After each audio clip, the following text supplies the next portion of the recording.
कहानी संदेह। स्टूडेंट, संदेह कहानी के प्रथम भाग में हमने पढ़ा था कि रामनिहाल श्यामा के घर से जाने की तैयारी कर रहा है, लेकिन वह दुखी है और रोए जा रहा है। उसकी आंखों से आंसू बहते जा रहे हैं। उसके हाथों में कागजों का एक पुलिंदा है, तो एक हाथ में तस्वीर भी है। वह कागजों का पुलिंदा रखना चाहता है, लेकिन खोल कर पढ़ना चाहता है, लेकिन पढ़ने की हिम्मत नहीं जुटा पाता है। और दूसरी तरफ उसके हाथ में जो श्यामा की तस्वीर है, वो उसको खोलना चाहता है और खोल भी लेता है, और उसकी आंखों से लगातार आंसू बह रहे हैं। उसी समय किशोरी जो है कमरे में आती है, देखती है कि रामनिहाल बाबू तो रो रहे हैं, तो जाकर के श्यामा से कहती है। श्यामा रामनिहाल के कमरे में आती है और आकर के देखती है तो रामनिहाल तो रोए जा रहे हैं। तो वह रामनिहाल से कहती है, निहाल बाबू क्या हुआ, क्या हमसे कोई अपराध हुआ? निहाल कहता है कि आपसे अपराध कैसे हो सकता है, तुमसे अपराध होगा कि कैसे हो सकता है? मैं तो अपने ही अपराध का, अपनी गलती का प्रायश्चित कर रहा हूं। इसके बाद कहानी आगे शुरू होती। तुमसे अपराध होगा, ये क्या कह रही हो? मैं रोता हूं, इसमें मेरी ही भूल है। प्रायश्चित करने का ये ढंग ठीक नहीं। यह मैं धीरे धीरे समझ रहा हूं, किंतु करूं क्या, ये मन नहीं मानता। श्यामा जैसे सावधान हो गई। उसने पीछे फिरकर देखा कि किशोरी खड़ी है, तो श्यामा को लगा कि शायद रामनिहाल संकोच कर रहे हैं किशोरी के सामने अपनी बात कहने में। तो श्यामा ने किशोरी को जाने का संकेत किया और कहा, जा बेटी, कपड़े धूप में फैले हैं, वहीं बैठ। किशोरी चली गई। अब श्यामा रामनिहाल की पूरी बात सुनने के लिए वहीं चटाई बिछाकर बैठ जाती है। अब जैसे सुनने के लिए प्रस्तुत होकर श्यामा एक चटाई खींचकर बैठ गई। उसके सामने छोटी सी बुद्ध प्रतिमा सागवान की सुंदर मेज पर धूप के प्रतिबिंब में हंस रही थी। जैसे हमने कल देखा था कि गौतम बुद्ध जो थे अपनी विराग महिमा में निमग्न हैं और बिल्कुल उन पे धूप का कोई असर नहीं पड़ रहा है। आंखें उसी तरह से उनकी ध्यान में मग्न है। रामनिहाल कहने लगा, और यहाँ रामनिहाल के माध्यम से कहानीकार ने श्यामा के चरित्र को उद्घाटित भी किया है। श्यामा, तुम्हारा कठोर व्रत, वैधव्य का आदर्श देखकर मेरे हृदय में विश्वास हुआ कि मनुष्य अपनी वासनाओं का दमन कर सकता है, किंतु तुम्हारा अवलंब बड़ा दृढ़ है। तुम्हारे सामने बालकों का झुंड हंसता है, खेलता, झगड़ता, लड़ता है, और तुमने जैसे बहुत सी देव प्रतिमाएं श्रृंगार से सजाकर हृदय की कोठरी को मंदिर बना दिया, किंतु मुझको वह कहाँ मिलता। रामनिहाल श्यामा के चरित्र को उद्घाटित करता है। कहने का मतलब कहानीकार ने रामनिहाल के माध्यम से श्यामा के चरित्र को उद्घाटित किया है। श्यामा विधवा है और वैधव्य का जीवन वह बड़ी पवित्रता के साथ जी रही है। उसके मन में किसी प्रकार की इच्छा, वासना आदि नहीं है, और उसके सामने बच्चों का झुंड खेलता है, हंसता है, झगड़ता है, लेकिन कहीं भी उसका मन व्याकुल नहीं होता है इन सब के लिए, और वह अपना जीवन जो है बहुत ही सादगीपूर्ण तरीके से जी रही होती है।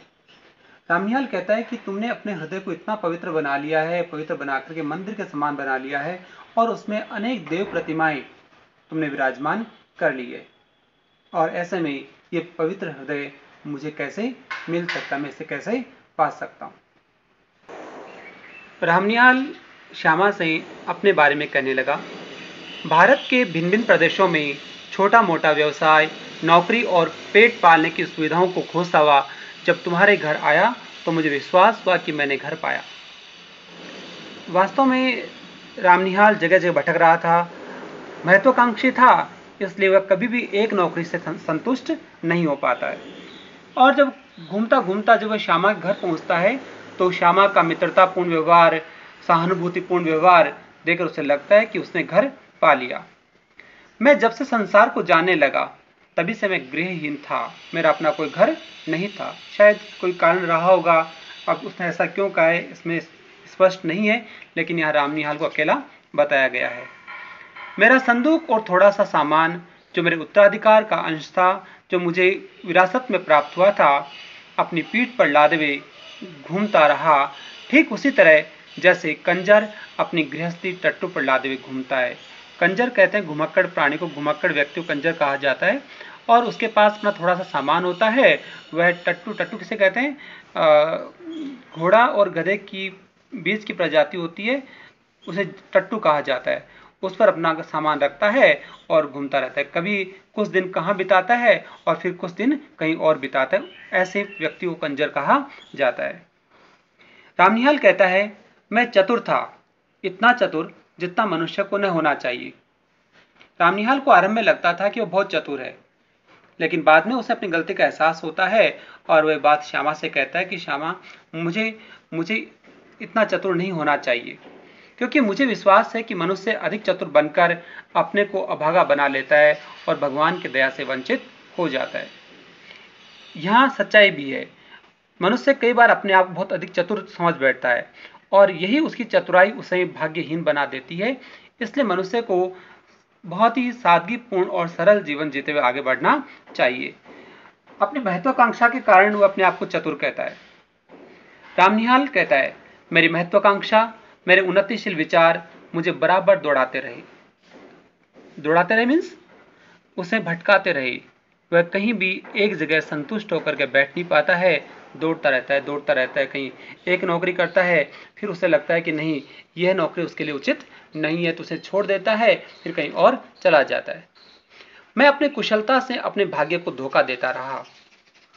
यह भी मेरा पेट भर देता था। हाँ, बहुत कुछ मिल तो नहीं पाया, लेकिन उसका गुजारा जरूर हो जाता था। कभी कभी मुझे ऐसा लगता कि यह दांव बैठा कि मैं अपने आप पर विजयी हुआ और मैं सुखी होकर, संतुष्ट होकर चैन से संसार के कोने बैठ जाऊंगा। उसे लगता था कि मैं एक दिन एक ऐसी जगह पहुंच जाऊंगा जहां मेरी महत्वाकांक्षा पूरी हो जाएगी, मेरी बड़े बनने की इच्छा पूरी हो जाएगी और मैं आराम से संतुष्ट होकर के जीवन जीने लगूंगा। किंतु यह मृग मरीचिका थी। मृग मरीचिका किसे कहते हैं? एक ऐसी तृष्णा जो कभी संभव न हो सके।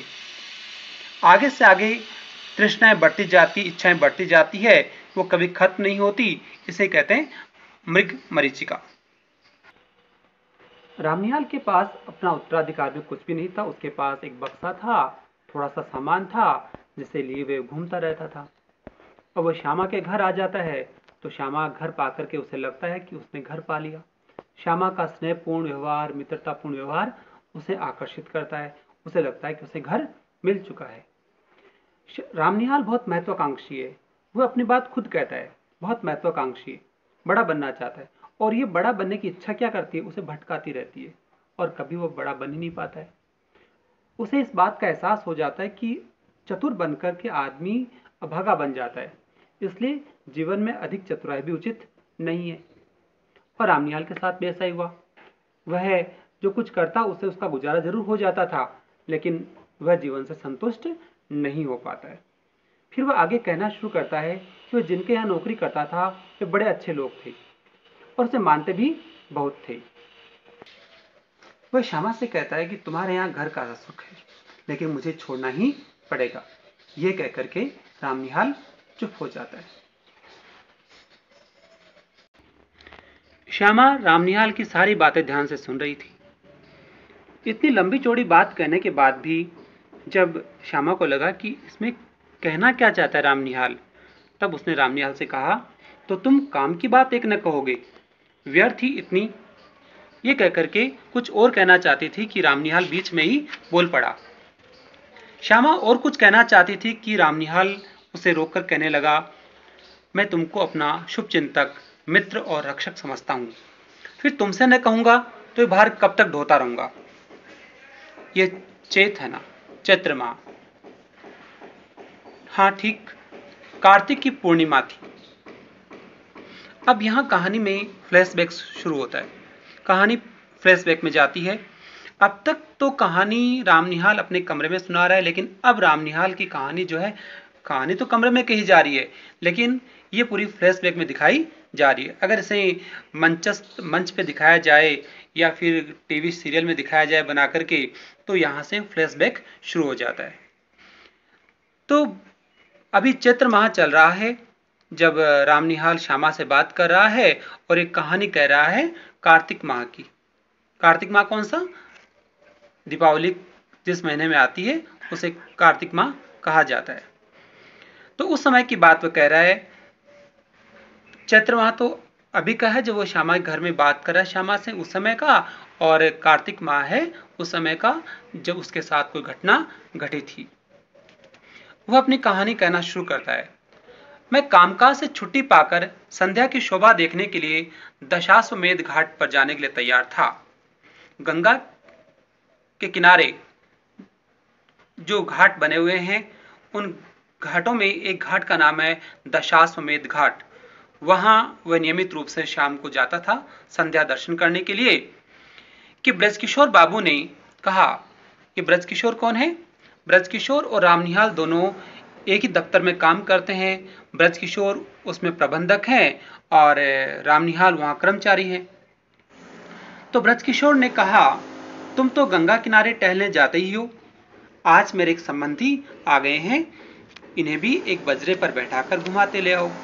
मुझे आज छुट्टी नहीं है। बजरा कहते हैं नाव को, बड़ी नाव जो होती है उसे बजरा कहा जाता है। और बजरे बिठाने के लिए, बिठा करके घुमाने के लिए कहा। मैंने स्वीकार कर लिया। रामनिहाल कहता है कि मैंने स्वीकार कर लिया। ऑफिस में बैठा रहा। थोड़ी देर में भीतर से एक पुरुष के साथ एक सुंदर स्त्री निकली और मैं समझ गया कि मुझे इन्हीं लोगों के साथ जाना होगा। ब्रजकिशोर बाबू ने कहा, मान मंदिर घाट बजरा ठीक है। मान मंदिर घाट भी वहां का एक घाट है जहां पर अच्छी नावें मिल जाती है, बड़ी नाव मिल जाती है। तो निहाल बाबू को ब्रजकिशोर ने एक निर्देश दिया कि मान मंदिर घाट से बजरा ठीक मिलेगा। रामनिहाल आपके साथ जा रहे हैं, कोई असुविधा न होगी। इस समय मुझे क्षमा कीजिए, आवश्यक काम है। ब्रजकिशोर बाबू ने अपने मेहमानों से कहा कि मान मंदिर घाट बजरा ठीक मिलेगा, अर्थात मान मंदिर घाट पर बड़ी नाव मिल जाएगी और आपके साथ रामनिहाल जा रहे हैं, इसलिए कोई असुविधा भी नहीं होगी। लेकिन जैसे ही मेहमानों में से जो पुरुष और स्त्री थे, ये कौन थे पुरुष और स्त्री? मनोरमा और मोहन बाबू। मनोरमा और मोहन बाबू जो मेहमान के रूप में आए थे ब्रजकिशोर के यहाँ, तो रामनिहाल के साथ उनको जाना था। तो ब्रजकिशोर ने कहा कि रामनिहाल बाबू आपको ले जाएंगे और मान मंदिर घाट से बजरा अच्छा मिल जाएगा। लेकिन जैसे ये कहा, मोहन बाबू की आंखें, जो पुरुष थे उनकी आंखें कुछ तन गई। क्यों तनी? क्योंकि उन्हें इस प्रकार के उत्तर की अपेक्षा नहीं थी। क्योंकि मेहमान बनके किसके आए थे? ब्रजकिशोर के आए थे, और ब्रजकिशोर किसी और को उनके साथ भेज रहा है, ये बात उनको पसंद नहीं आई। लेकिन जो महिला थी मनोरमा, उसने ब्रजकिशोर की परेशानी को समझा और कहा, ठीक है, हमें कोई दिक्कत नहीं होगी, हम निहाल बाबू के साथ चले जाएंगे। अब कहानी आगे बढ़ती है। रामनिहाल ब्रजकिशोर के आए हुए मेहमानों को लेकर के मान मंदिर घाट पहुंचता है। मनोरमा, रामनिहाल और मोहन बाबू तीनों हैं, मान मंदिर घाट पहुंच जाते हैं। वहां एक बड़ा बजरा है, बड़ी नाव है और उस नाव पर चांदनी बिछी है। चांदनी बिछे का अर्थ क्या है? कि पूर्णिमा की रात है, तो पूर्णिमा की रात है तो चांदनी रात है, और चांदनी रात है तो जो चांदनी है उसके कारण पूरा बजरा चमक रहा है, इसलिए कहते हैं कि बजरे पर चांदनी बिछी हुई है। मोहन बाबू तो तुरंत जाकर के नाव में बैठ गए, लेकिन मनोरमा जो थी उसे बैठने में डर लग रहा था। और इस बात को रामनिहाल समझ जाते हैं। तो रामनिहाल ने अपने हाथ का सहारा देकर के उन्हें नाव में चढ़ाया, बजरे में चढ़ाया। जब वह बजरे में चढ़ रही थी तो उसने निहाल बाबू के कान में कुछ कहा कि मेरे पति पागल हैं, पागल बनाए जा रहे हैं और कुछ कुछ है भी, तनिक सावधान रहिएगा। मनोरमा निहाल से कहती है, ये राज की बात है। रामनिहाल ने अपने आप को थोड़ा शांत किया और बजरा चल पड़ा। नाव आगे बढ़ती जा रही थी, लेकिन अब भी मनोरमा के द्वारा जो शब्द कहे गए थे, वो शब्द जो थे रामनिहाल के कानों में सुरभित सुगंध की तरह से आसपास आ रहे थे और उसे सुनाई दे रहे थे। नाव चल पड़ी, नाव आगे बढ़ती चली जा रही थी। रामनिहाल ने मन को शांत किया। चांदनी रात थी और आकाश दीप जल रहे थे और कुछ जो दीपक थे वो नदी की धारा में बहे जा रहे थे। इसी बीच मोहन बाबू की बड़ी बड़ी गोल आंखें और फैल गई। उन्होंने कहा, देखो मनोरमा, इस दीपदान का क्या अर्थ है? दीपदान का मतलब जो छोटे छोटे दीपक जो हैं वो जो छोड़े गए हैं, नदी में बह रहे हैं, इनका क्या अर्थ है? रामनिहाल ने मनोरमा से कहा, कोई चिंता नहीं। किंतु ऊपर जाकर बैठ जाने पर भी रामनिहाल के कानों के समीप उस सुंदर मुख का सुरभित निश्वास अपनी अनुभूति दे रहा था। ये बात रामनिहाल जो है श्यामा से कह रहा है।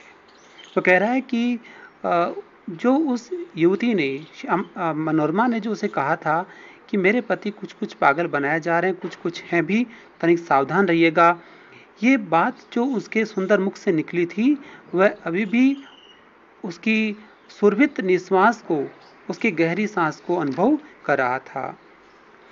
रामनिहाल श्यामा से कहता है कि मैंने मन को शांत किया। चांदनी निकल आई थी, अर्थात चांदनी रात फूल अपने पूरी हो चुकी थी या चांदनी पूर्णता पर थी। घाट पर आकाश दीप चल रहे थे। घाट पर आकाश दीप मतलब जो ऊंची बत्तियां होती, जब अंधेरा हो जाता है तो ऊंची जो दीपक जल रहे थे खंभों पर, उसकी बात की जा रही है। और गंगा के किनारे में भी छोटे छोटे दीपक बहते हुए दिखाई देते थे। जो लोग मनौती मांगने आते हैं वो गंगा में दीपक बहाते हैं। कोई 11 दीपक बहाता है तो 21 दीपक बहाता है। इस प्रकार से दीपक बहाते हैं। मोहन बाबू की बड़ी बड़ी गोल आंखें और फैल गई। उन्होंने कहा, मनोरमा, इस दीपदान का क्या अर्थ है? उस समय मनोरमा से मोहन बाबू ने पूछा, मनोरमा, जो तुम दीप का दान देख रही हो इसका मतलब क्या समझती हो? मनोरमा ने तो सीधा सा उत्तर दिया। उत्तर क्या था? गंगा की पूजा। और उत्तर भी सही था, क्योंकि एक सामान्य दृष्टिकोण में दीपदान का अर्थ गंगा की पूजा होता है। जो लोग गंगा से मनौती मांगते हैं वे क्या करते हैं? 11 दीपक, 21 दीपक या 1100 दीपक तक चढ़ाते गंगा में, जब उनकी इच्छा पूर्ण हो जाती है। बस इस बात पर तुनक गए। कौन तुनक गए? मोहन बाबू। यही तो मेरा और तुम्हारा मतभेद है। जीवन के लघु दीप को अनंत की धारा में बहा देने का संकेत है। हा, कितनी सुंदर कल्पना है। फिर अपनी कल्पना पर खुश हो गए, जो उन्होंने एक दार्शनिक कल्पना की, दीपदान की, और कहा कि जीवन के लघु दीप को अनंत की धारा में बहा देने का संकेत है। ये जीवन, हमारा जीवन जो है इस लघु छोटे दीपक के समान है और ये अनंत की धारा जीवन है। हमारे इस मनुष्य जीवन को इस अनंत की धारा में बहा देने का संकेत ये दीपदान है। और सुंदर कल्पना पर प्रसन्न हुए। कहकर मोहन बाबू उच्छ्वसित हो गए, बहुत खुश हुए। उस समय उनकी खुशी जो थी, उनकी शारीरिक चेतना मानसिक अनुभूति से मिलकर उत्तेजित हो उठी थी। मनोरमा ने फिर धीरे से रामनिहाल के कानों में कहा, देखा ना आपने? जब जब ये बात कहती है मनोरमा, देखा ना आपने, रामनिहाल के मन में एक संदेह का बीज पैदा हो जाता है। मैं चकित हो रहा था। बजरा पंचगंगा घाट के समीप पहुंच गया था। यह अनेक घाट है, दशाश्वमेध घाट, मान मंदिर घाट और पंचगंगा घाट। तब हंसते हुए मनोरमा ने अपने पति से कहा। मनोरमा को लगा कि उसके पति खुश हैं, तो क्यों न इनकी खुशी को बढ़ाया जाए। पति से कहा, ये बांसों में टंगे हुए जो दीपक हैं, इन्हें क्या कहेंगे आप? जो आकाश दीप, इन्हें क्या कहेंगे? तुरंत मोहन बाबू ने कहा, आकाश भी असीम है। जीवन दीप को उसी ओर ले जाने के लिए संकेत है।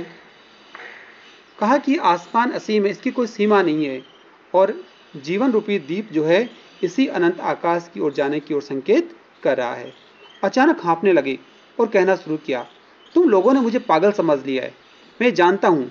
ओहो, संसार की विश्वासघात की ठोकरों ने मेरे हृदय को विक्षिप्त बना दिया है। और जो मन की बात थी वो आज निकलने लगी। कहने लगे, तुम लोगों ने मुझे पागल कर दिया है।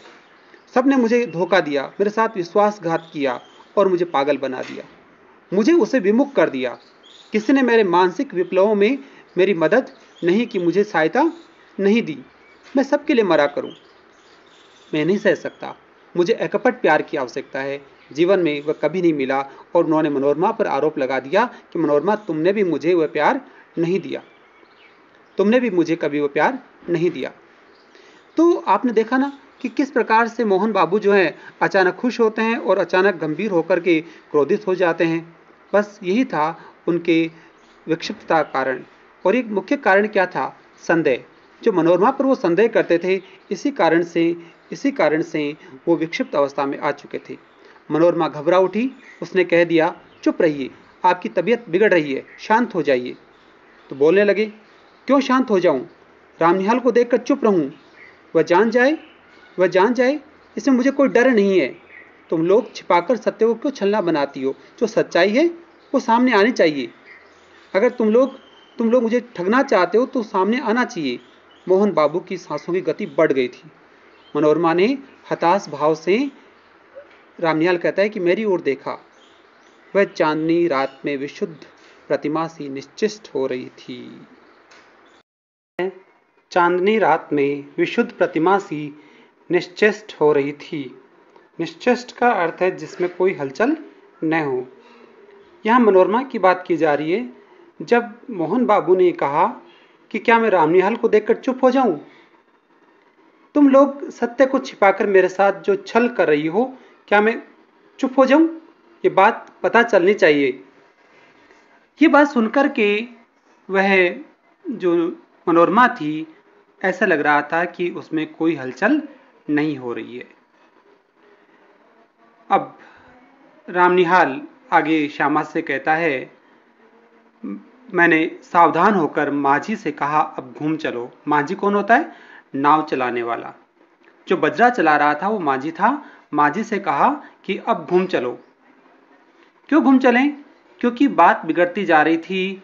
मोहन बाबू और मनोरमा की जो बात बिगड़ती जा रही थी, उसे लगने लगा कि पता नहीं अब क्या अनिष्ट हो सकता है।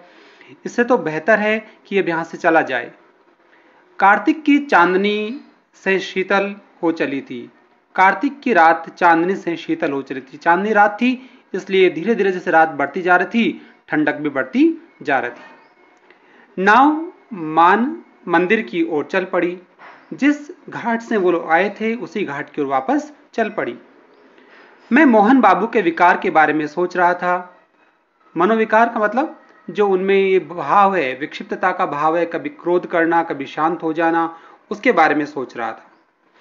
कुछ देर चुप रहने के बाद मोहन बाबू फिर कहने लगे, ब्रजकिशोर को मैं पहचानता हूं मनोरमा। ब्रजकिशोर को मैं पहचानता हूं मनोरमा।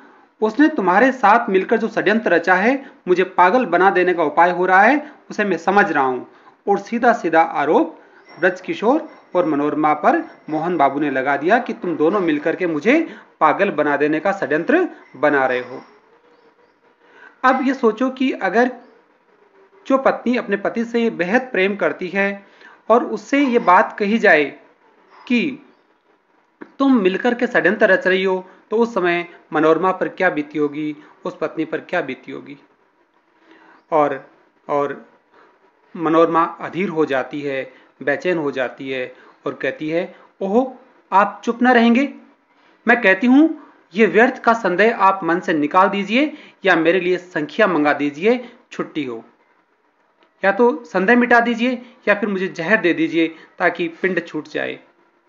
क्योंकि संदेह का शिकार व्यक्ति जो है वह कभी विश्वास नहीं कर सकता। ऐसे में या तो संदेह रहेगा या फिर व्यक्ति चला जाए, संदेह किया जा रहा है, तब भ्रम मिट सकता है। संदेह की कोई दवा नहीं होती है। और ऐसे में मनोरमा परेशान हो जाती है और कहती है कि मुझे संख्या मंगा दीजिए ताकि मैं मर जाऊं तो तुम्हारे मन से संदेह भी मिट जाए। इस प्रकार हमने कहानी का ये थोड़ा सा भाग, और कहानी का अंतिम भाग हम कल पढ़ेंगे। और मैं समझता हूं कि कहानी आपको अच्छी तरह समझ में आ गई होंगी यहाँ तक। और कल अंतिम भाग पढ़ेंगे तो कहानी पूरी समझ में आ जाएगी। कमेंट बॉक्स में स्टूडेंट्स आपके लिए कुछ प्रश्न रहेंगे। मैं चाहता हूं कि उन प्रश्नों के आप उत्तर दें। 1 शब्दों के 2 शब्दों के उत्तर होंगे। और ये केवल और केवल जानने के लिए कि कहानी कितनी आपको समझ में आई है। तो अगले वीडियो में आप कहानी पूरी देखेंगे।